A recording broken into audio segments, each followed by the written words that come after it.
Video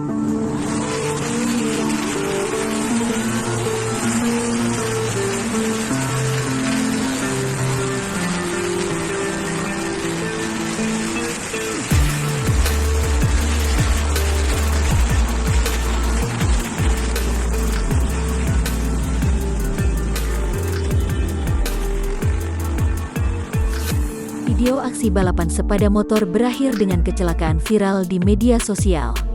Diduga aksi tidak terpuji tersebut berada di Jalan Slamet Riyadi, Kota Solo pada Sabtu, tanggal 10 April tahun 2021. Video berdurasi 1 menit tersebut telah diunggah beberapa akun media sosial, diantaranya @visitsurakarta dan @energisolo. Beberapa pengendara motor tampak bersenggolan seusai menggeber motor mereka dari simpang 4 sebelum lokasi kejadian. Adapun beberapa di antara mereka tergeletak pasca kejadian tersebut. Tribunsolo.com berusaha mengkonfirmasi terkait beredarnya video aksi kebut-kebutan yang viral tersebut ke pihak terkait. Kanit 2 Unit Laka Satlantas Polresta Solo, Ibtu Soeharto menyebutkan, kejadian tersebut sudah terjadi lama.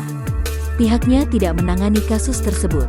Kejadiannya itu sudah lama, kemarin malam tidak ada penanganan kasus tersebut. Selain itu di video terlihat jalannya kering, kemarin malam di Solo hujan, ungkapnya saat dikonfirmasi Tribunsolo.com pada Minggu, tanggal 11 April tahun 2021. Hal senada juga disampaikan Wakasatlantas Kota Solo, AKP Sutoyo. Ia menyebutkan aksi kebut-kebutan tersebut tidak terjadi pada hari dan tanggal yang disebutkan.